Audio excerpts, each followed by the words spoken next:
Ladies and gentlemen, welcome back to On the Mic with Mike King here, part of the Mike King Biz Media Network. That is ESPN Richmond 106.1, International Business Growth Radio, as well as the Hounds of Business Community. I am down here in Petersburg. I get a call from Lamar from Poplar Springs. Welcome to the program, sir. Thank you. Explain to me, all right, so tell folks who you are. So my name is Lamar Talifer. I'm the Director of Business Development for Poplar Springs Hospital. We're a behavioral health hospital here in Petersburg. And this week is EMS Appreciation Week. So I called Mike King and I asked him, can he come down to the Southside Virginia Emergency Crew and kind of show them some appreciation, give them their flowers. Right, but now I didn't read the entire thing. You didn't read my message? No. Right. And so when I walk in, I see the Rotary. And I'm like, yes. Is this a Rotary meeting? This is a recruitment meeting. This is a recruitment meeting. Lord have mercy. All right, so we're here talking about EMS appreciation. So one of the things that Poplar Springs, you guys are big on is supporting the community. All right, talk about why that's important to you guys. Well, one, we've worked with the Southside Virginia Emergency Crew for many years. They're a vital part to our providing patient care. And I know that their job is very stressful. They have some difficulties, with recruitment, like us all. And we want to see if we can assist them with the recruitment, but also show our appreciation for what they've done for us in the community. So, just looking at the footage, it's not just me and you in the picture. No, it is not. It's a recruitment. Yes. It is a recruitment outing. So for a lot of people don't realize that I was in the Army for a very long time and I was a medic. And that is, being a medic that's what I do, that's what I did. I love the patient care. I always worked in the emergency room when I wasn't out on the vehicles, but the idea of helping the community as an EMT, as a paramedic, being out there coming up. No one ever worries about when the medical people show up. They are just like so happy to see you. So we're going to talk to some of the folks today, correct, Lamar? Yes. Alrighty, and people clearly here are dying to talk to me. Very true. Very true. I mean, they just can't wait. No, they cannot wait. Right? We just got a call. Okay. Duty calls. Here's one. All right. Okay. Here we go. So duty calls, and that's what happens when you're in the emergency services field. We're out there. We're still good? Alrighty, so on the mic is Mike. We're out here talking to Lamar. We are at Southside Emergency. Southside Emergency. All right, so Lamar, what is it about this organization, the work that they do that so inspires you? Because we're talking now, they need help. Yes. And let's talk about the help that they need, because we're going to talk to some of the folks inside the organization to tell us exactly what it is. Well, I guess your first question was, what about this organization? I mean, there's a picture in the wall. They've been around since 1969. I know that they do receive some assistance from some other organizations throughout the city, but I believe they're getting like 29 calls a day. Because I've been here, I don't know, 30 minutes or 45 minutes. I don't know, has there been 3 or 4 calls that have come in? And that somebody's life or something, there's a situation that needs medical assistance. Absolutely. And so that's why we're here today. So on the mic, Mike Lamar, how can people find information out about Poplar Springs? So the easiest way, you can just go to our website, poplarsprings.com. We do have inpatient and outpatient services. And then we have a brand new service line or center opening up in Chester next month. Oh, that's right. You guys have that's new there. Yes. What type of services will be able to happen in Chester? So in Chester, it's an outpatient clinic, but we're going to provide intensive outpatient programming, and then there's also going to be medication-assisted treatment provided there as well. Okay, so the age categories that Poplar Springs helps is what? So at Poplar Springs, the hospital we serve is adolescents, adults, adolescents 11 to 17, adults, and we have a dedicated military hospital. At this new outpatient clinic, it's only going to be for 18 and up. Okay. Oh, sorry. So on the mic right there. Alrighty, so we have someone from the team here, correct? Correct. Alrighty. So on the mic with Mike. Just checking the look and feel. Welcome to the program, ma'am. Hello. Hello. How are you? Have a seat. How are you? Welcome to the program. Thank you for having me. But this is your house. This is your place right here. Thank you for visiting. So tell folks who you are and what you do. I'm Jennifer Lewis. I'm Director of Operations for Southside Virginia Emergency Crew. Okay, you always been. What is the draw to people in the medical field? Helping people. I know. Number one draw. I know. So what was your path to being here? I came here about 17 years ago. You came and never left? Never left. Stayed here. I go home to shower occasionally. But this is the place where you come to. Yes. What type of, okay, so when you came here, what did you come here to do? To help people. Okay. To help people. And what was the first thing how did you help people? Were you an EMT? I was. I got my EMT in high school. Okay. And then had my children, took a break, got my paramedic, started working here. I love the environment. I love the people. I love the city. So I always talk to people and ask them, how do we find, whether it's civil service, whatever, patient care, how do we find the next generation of you? Because when I went, for people who've never done, there's nothing like patient care. It's not.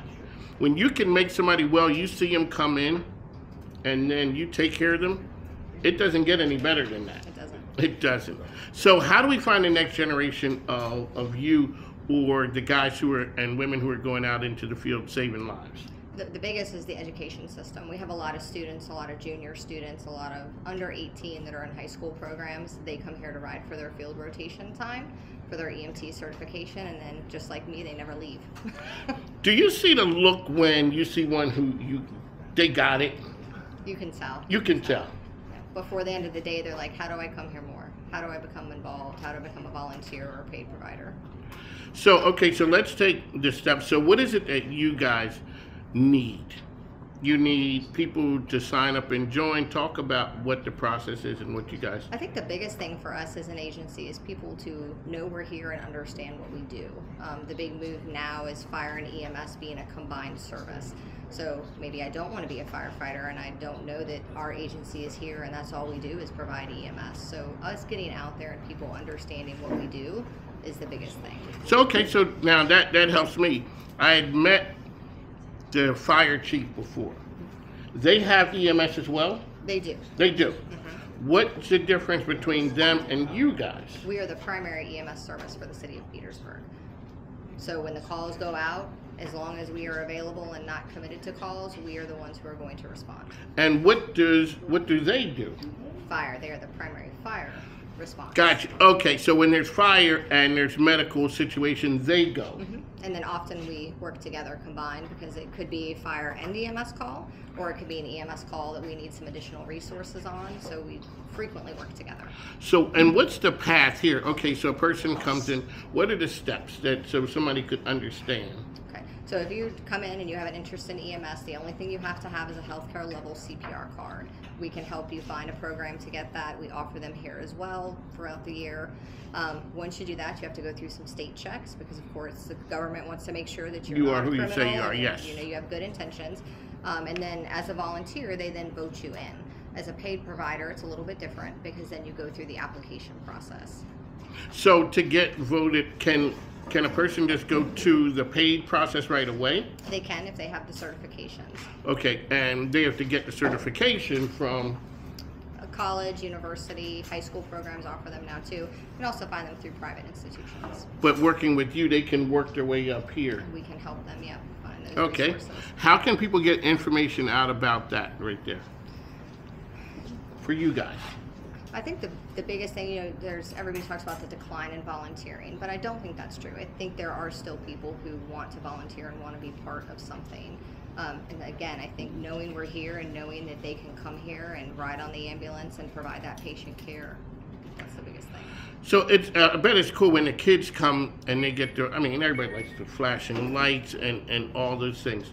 Talk a little bit about when you guys engage with the kids and then they see it's another path to something that's sort of bigger than us individually. It is. kids love ambulances, so we definitely make an effort if we're on a call that we've finished up on that call and we have the time to show the kids the ambulance, show them the equipment, let them know, hey, when you turn 16, we're here, come and ride with us. So I'm sure all paramedics, EMTs have that story. So I used to fly. I always wanted to be ones who were in an air rescue.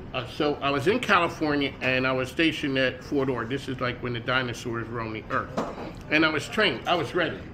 And so we fly in and there's a lady who's pregnant. I'm trained, I know how to do this thing. I look at her and say, ma'am, are you okay? She looks at me, a sweat's pouring off me like, son, are you okay? I was not okay. All of the book training in the world didn't get me ready for that. But then after a while, you see the power of patient care. Talk about when you see the guys, and everybody sees, like one of my favorite shows is 911. I love that show. 911, what's your emergency? Well, come on in. Yeah. It's a party. More the merrier. What's the code to get in the other door, Oh, Jim? 1313 pounds. Right. How are y'all? we're good. Alrighty, so here, don't worry about it. Don't worry about it. So, what's the camaraderie like? We see, when you watch the shows, everybody's in the firehouse. Is somebody cooking here? Like, is there one person who's like the cook? The person who can cook the best is generally the cook. It's a cook. Yes. And who has that title here? In the winter months, it's me. I cook soup. So I'm from when Philly. I it's- love soup. Yeah, Okay, when it starts to get cold, it's me. Okay, and what is the go-to soup for you guys here? Potato soup. We like potato soup. Okay, so now, is it really the way it works? As soon as you guys say you're done, Yes. Yes. Normally halfway through cooking the meal, and so when you eat the food, you're like, this is overcooked a little bit. Okay, so what's it like when you go to the scene, you're done, you guys come back, you get ready, so the process, you get ready for the next call before you guys get, what's it like when you sit back down, it's time to eat again? Like, who's ready to eat now? Right. Well, we do a lot of texting. Hey, can you shut the oven off? Can you turn the oven on? Yeah, that would be kind of, Yeah. Can you put the food in the fridge? that could be kind of problematic at the station there. Okay, so on the mic, Mike, how can people find out information about what you guys do, how to get involved, and what other things, how can the public help you guys? Are you a nonprofit? We are a nonprofit. Oh man, okay, well We are a that's, nonprofit. We have a website. It's www.sbecems.org. You can find out information about applying as a paid provider, applying as a volunteer, what we do, how we fund ourselves, how we bill patients. All of that information is on our website. so for you guys, what type of things do you do for funding? We have transportation revenue, which is our biggest. Okay. When we transport patients, we do bill their insurance companies. Okay. We also have a lot of private groups that will help fund us with fundraising, and that's always a blessing. We haven't really done a big campaign type fundraiser event recently just because it's been so busy. We run about 10,000 calls a year, so Wow. Yeah, so our time is normally spent running calls. Running calls. And so I always tell people, when you live in a small town, there's the fire department or EMS on the corner with the bucket on Saturday morning. So I always say, I'm from Philly, but I'm not really from Philly. I'm from this town. It's a smaller town, but then I say to a person, hey, do you know where Lansdale is? They're like, yeah. I'm like, no, I'm not from Lansdale. I'm from that little town right before you get there. It's like riding up and you see the fire department out there with the boot, and mom and dad start freaking out. Like, you got money? And because you understand what happens, what they do, and they're always kind of like, always underfunded. And you're trying to make magic happen and save lives on a budget. So, alrighty, we'd like to thank you for coming on the program. And I told you, so we had our friend in the back right there, the skeleton, do they have a name or just, no name? No name for him. Okay.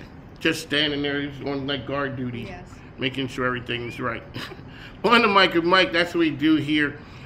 There's some amazing things happening down in the Petersburg area. Lamar's here. So we got the Rotary folks here. I don't come down here much because next thing you know, they're trying to recruit me, and they got the old dark dirty Rotary. Thank you. That's that Rotary at the crack of dawn making it here. All right, so Lamar, one last time, come on back in. So, folks, you don't know what they're doing. These folks are in here eating just like, see, that's what Lamar, he said, hey, I got food down here. I didn't read what I was coming for. I didn't. Okay. Alrighty, so Lamar, we're wrapping up here. Let's talk about the importance of you guys supporting the community. Anything? What else you guys happening over at Poplar Springs? So coming up in July, we're doing a community day event with a bunch of other providers in the area. It's gonna be for adolescents. It's gonna be a huge event. We're doing it mid July. So I should be sending out some information about that. Okay. But the biggest thing is going to be the open house. You're definitely going to get an invite to the open house. We're looking to do it June 26th. Okay.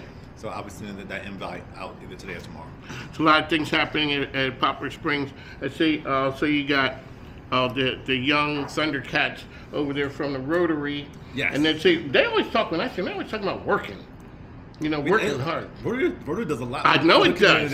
Be honest, one of our biggest fundraisers, we do an annual golf tournament. Oh no! It's coming up in September. I hope you can be there. The last one. You did miss the last one, so I hope you be there for this. I'll be there. I'll be there this time. We did have a good time, and what we do is we ride around in the golf cart bothering people, asking them why do you support the Rotary, because I don't think a lot of times people understand what Rotary does. Mm-hmm. So, and what are you now? You used to be somebody in the Rotary, didn't you? Well, now I'm the past president. Actually, our incoming president is right over here in the blue shirt. When I saw him, I'm like, is this a Rotary event? Right. No, so no, Mike, this is not. But it's always good when I come down to Petersburg. So the golf tournament is? That date is September 17th. I think it's September 17th. Okay, good enough. All right, so there's. And the proceeds go to help pay for one of these new ambulances. Really? Yes. Now see, when Richard shows up, he's the guy with all the information, and you know, and like he said, we're gonna be spry working like that at 80. Right. Damn. Yes. My wheels is coming off at 64. Right. All right, so on the mic, Mike, we gotta go. They got stuff to do. All right, folks, take care now.